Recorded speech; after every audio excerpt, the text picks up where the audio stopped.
ये भेद लोक धर्म में चलता है। वास्तविक धर्म में परम ब्रह्म बोलो चाहे ब्रह्म बोलो, वो एक ही बात है। ठीक है, पार ब्रह्म बोलो कि ब्रह्म बोलो, एक ही बात है। और वैसे ही चाहे आत्मा बोलो चाहे परमात्मा बोलो, एक ही बात है। लोक धर्म ने ये सब भेद कर रखे हैं। उन्हें भेद क्यों करना पड़ता है? क्योंकि वो कहते हैं परमात्मा वहां है और जो यहाँ है उसको बोलते हैं जीवात्मा या आत्मा। तो उन्होंने आत्मा शब्द को हड़प लिया है, उन्होंने आत्मा शब्द का अपहरण कर लिया है, उस पर बलात् कब्जा कर लिया है। हमारा काम है आत्मा जैसे ऊंचे शब्द को उनसे छुड़ा कर लाना, आत्मा जैसे पवित्र शब्द को उसकी वास्तविक उचित जगह पर पुनः प्रतिष्ठित करना, यह हमारा काम है। उन्होंने तो आत्मा को बहुत छोटी चीज बना दिया। क्या बना दिया है? वो फुर्र वाली चिड़िया, वो जो भीतर रहती है। और उन्होंने आत्मा भी सबकी अलग अलग कर दी है। नर की आत्मा अलग, नारी की आत्मा अलग होती है। नारी की आत्मा भावुक होती है और नर की आत्मा गुस्सैल होती है।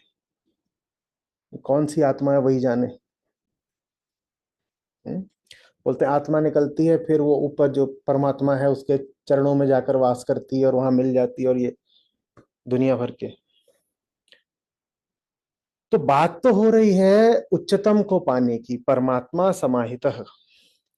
लेकिन जो बात हो रही है उसमें तो कहीं परमात्मा है ही नहीं। उसमें है कौन? अब देखो, कह रहे जितात्मनः, जिसने स्वयं को जीत लिया हो। अरे, पाना परमात्मा को है तो, पाना परमात्मा को है तो जीतना स्वयं को है। माने जिसको पाना है वो अपने ही भीतर बैठा है, इसको समझो।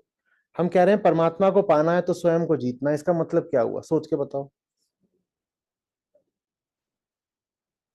ऐसे समझो, वो खंभा है, मुझे उस खंभे तक जाना है, पर ये दोनों बैठी हुई हैं, ये मुझे उस खंभे तक जाने नहीं दे रही। ये मैं, ये आप, वो खंभा। ठीक। तो मुझे खंभे को पाना है तो इन दोनों को जीतना है, यही मतलब है ना। मुझे जिसको पाना है उसको पाने के लिए अगर किसी को जीतना है तो उसका क्या मतलब है? अगर अ ब स है, ए बी सी है, और ए को सी को पाना है और सी को पाने के लिए बी को जीतना है, तो इसका मतलब क्या है? बोलो बोलो। बी बीच में बैठा है, बी बीच में बैठा है, ये इतना स्पष्ट है। जितात्मनः, परमात्मा में समाहित होने के लिए स्वयं को जीतना पड़ेगा। ठीक है। तो माने वो खंभा क्या हुआ? परमात्मा। और बीच में जो है उसको जीतना पड़ेगा, और कह रहे हैं बीच में जो बैठा है वो मैं हूं, चितात्मा, स्वयं को ही जीतना है। माने मेरे और परम के बीच में कौन बैठा है? अहंकार। तो आत्मा कहां है? बाहर है, अहंकार के पीछे है?